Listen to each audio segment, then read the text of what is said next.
telling your parents and getting that yes or permission from them was so difficult. I didn't get that permission, but I just did. I worked.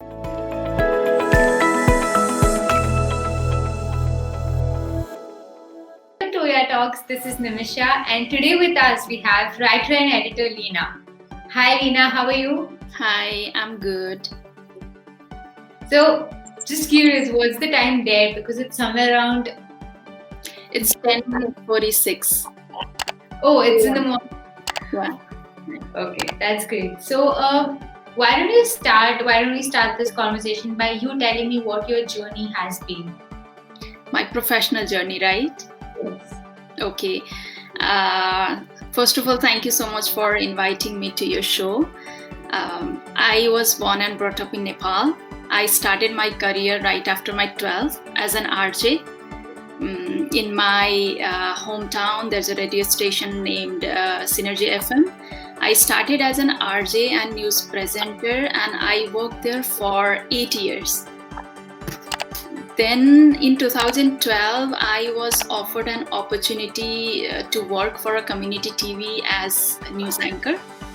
Then I moved to India in 2012. I worked for 2 different TV channels, local TV channels, as news anchor.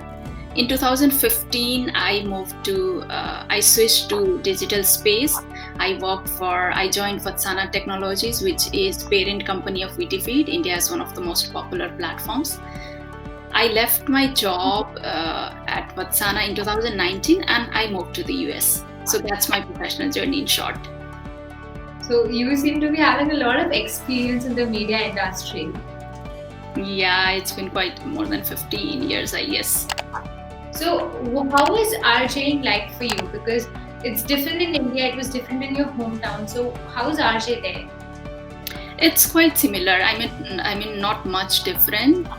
Difference is there. I used to be a radio presenter, and I used to handle the whole news department, and I used to do shows like shows on women empowerment and mental emotional health and like that. That's great. You also told me you were news anchors and TV channels. So, did you notice any differences when it was in India and when it was in your hometown? Yes, quite a lot actually, because switching from radio to TV was the transition itself was not easy.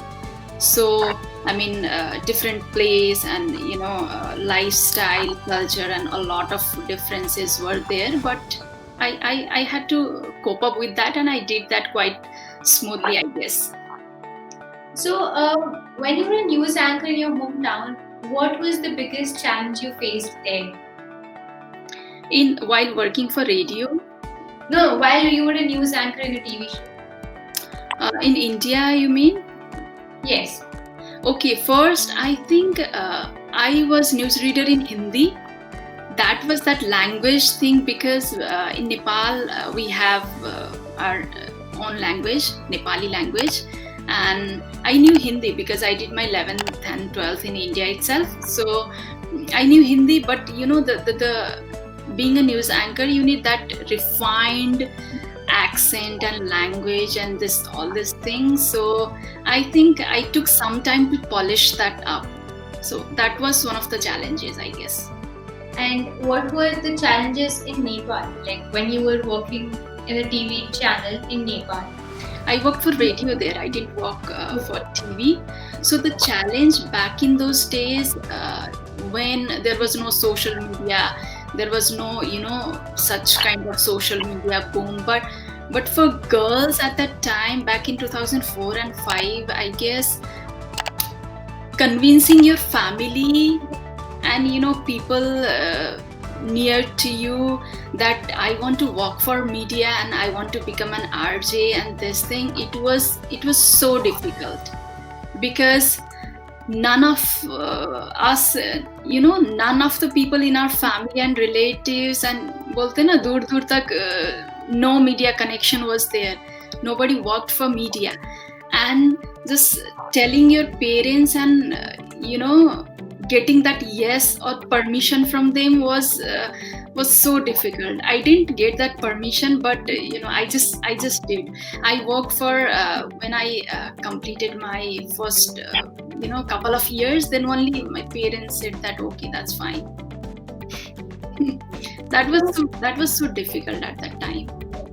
Yes, I mean, especially when it's media industry, it was when you talk about 2004 and 5, things back then were very different. So, especially convincing our parents, convincing the family that it's okay to be in this field was a very tough job.